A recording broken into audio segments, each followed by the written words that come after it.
program Presiden Trump, ya, yang pasang tarif hampir ke seluruh dunia, ya kan?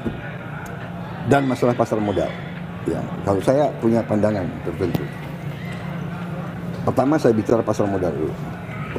Pasar modal itu adalah pasar, ya, pasar saham. Pasar saham itu dipengaruhi oleh mekanisme pasar. Kadang-kadang naik, kadang-kadang turun, ya kan? Ada siklus, dan itu berjalan. Orang yang masuk pasar saham, dia tuh cari untung secepat-cepatnya, ya. Ini kalau kita bedakan dengan direct investment. Bedanya adalah ini cari untung cepat. Kalau ini dia punya rencana. Saya bikin pabrik. Bahan bakunya ini.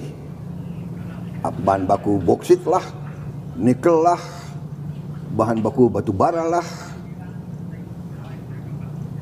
Ini bahan baku, ini pabrik, ini distribusi, marketing, ini untung saya 5 tahun, 10 tahun, 30 tahun, ya. Jadi kita bedakan. Nah, kalau saya lihat fundamental kita kuat, ya. Apa yang terjadi di pasar saham, kita punya kekuatan dan kita akan investasi, ya. Orang selalu bicara kalau pasar saham jatuh, kalau pasar saham naik, orang diam. Iya kan? Waktu sempat berapa hari yang lalu kan turun. Wow, ya, ekonomi Indonesia kacau, gelap, Prabowo gagal, bla bla bla. Begitu berapa hari naik lagi, diam, nggak ada yang komentar. Sekarang pasar saham di Amerika turun, jauh sekali. Tapi pandangannya Trump karena enggak, ini iya, tapi pada saatnya akan naik lagi, gitu. Karena dia melakukan hal-hal yang dia anggap memperkuat ekonomi Amerika, ya. Ini jawaban saya soal pasar modal. Jadi makanya saya tuh nggak terlalu takut sama pasar modal, ya. Karena Indonesia punya kekuatan itu yang kita sadar. Kita jangan punya rasa rendah diri. Kita kayaknya diprogram bangsa kita, elit kita juga, bahwa kita ini lemah, kita kalah, kita ini dijajah, kita ini hebat gitu.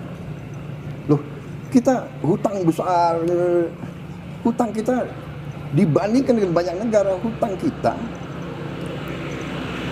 salah satu yang secara perbandingan itu terkecil di dunia. Hanya 4-5 negara lebih kecil dari kita. Iya kan? Inflasi kita terendah di dunia. Orang-orang ingin belajar bagaimana Indonesia mengendalikan inflasi. Anda lihat inflasi Turki 44%. Liwati. Dia udah hebat ini, dia turun dari 85%. Argentina 117%, dia udah turun. Nggak tahu 300% dia. Jadi kita ini harus jangan terlalu takut bahwa dunia ini tidak baik-baik saja. Kita penuh dengan kesulitan. Kita penuh dengan, terus terang aja kita koreksi diri ya sebagai bangsa. Selama 30 tahun ini kita banyak melakukan blunder. Kita akui saja. Jangan salah siapa presiden. Masa satu presiden bertanggung jawab atas semua? Ini banyak blunder.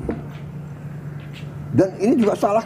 Saya juga, hey, para teknokrat, hey, para profesor, hey, para guru besar, kenapa kau tidak koreksi? Kenapa kau tidak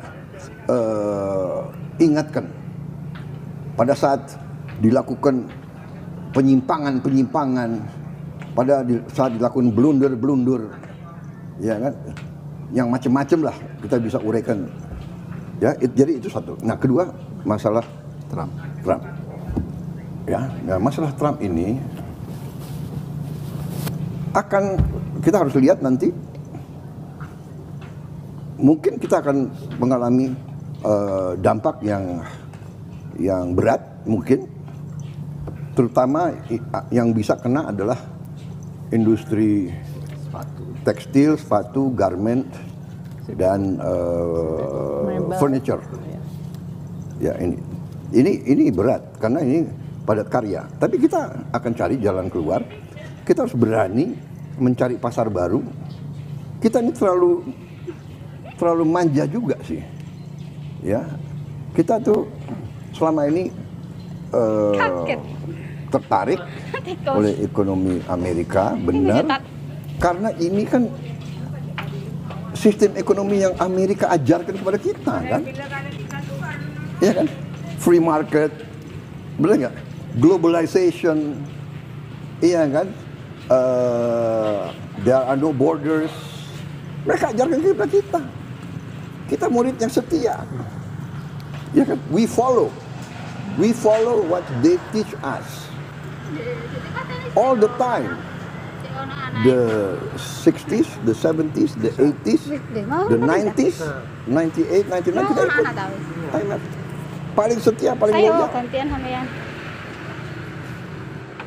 Kis makan Mas? Paling setia, paling loyal. Maju. Sekarang kita harus bangun, kita harus dewasa. Dan tidak hanya kita, Eropa, negara ASEAN, semua, Australia, semua. Kalau begitu, sekarang situasi berubah.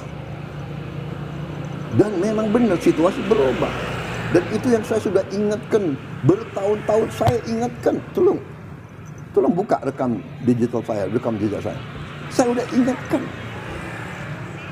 Saudara-saudara sekalian, Indonesia harus berdiri di atas kaki kita sendiri. Tapi orang bilang, retorika. Tidak. Saya dari dulu memperjuangkan, saya sudah sadar, saya sudah mengerti bahwa suatu saat nobody is going to help us. Tidak ada yang akan bantu kita kecuali diri kita sendiri. Dan ini realita. Tidak ada yang bantu India, tidak akan ada yang bantu Vietnam, tidak akan. Setiap negara harus mengurus dirinya sendiri. Tapi, banyak orang mengatakan juga bahwa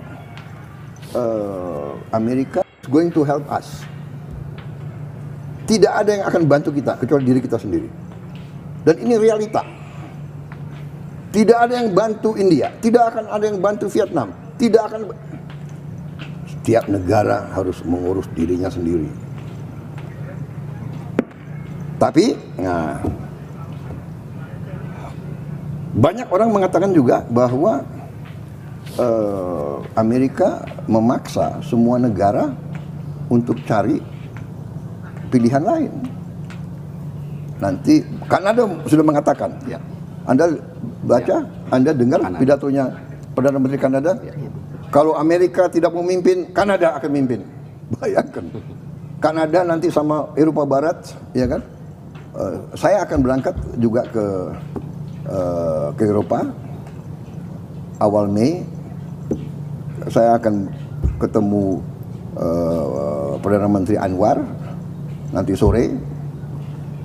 Kita koordinasi. Kemarin Menteri Menko Perekonomian Pak Airlangga dari Kuala Lumpur koordinasi. Nanti menteri-menteri ASEAN juga akan koordinasi. Dan kita terus hubungan, negosiasi. Saya akan kirim Pak Airlangga ke Washington. Kita sudah punya kontak dengan tokoh-tokoh di Washington. Kita akan diskusi. Negosiasi. Untuk negosiasi. Ya, kita akan negosiasi. Kita bilang, loh, tapi satu hal yang saya ingin sampaikan, Amerika sebenarnya punya hak, ya. Karena dia ingin membela kepentingan nasional dia, ya kan? Bayangkan negara-negara lain punya surplus $300 miliar, $200 miliar, $100 miliar, ya kan? Benar nggak? Ya, dibenarkan oleh BTI juga. Iya kan? Kita ini termasuk surplus yang tidak terlalu besar, $18 miliar. Ya, Tapi maksud saya juga ya pengusaha-pengusaha kita juga harus Kis makan Mas? Makan. istilahnya punya long term planning ya, dan tidak tergantung kepada satu pasar yang enak.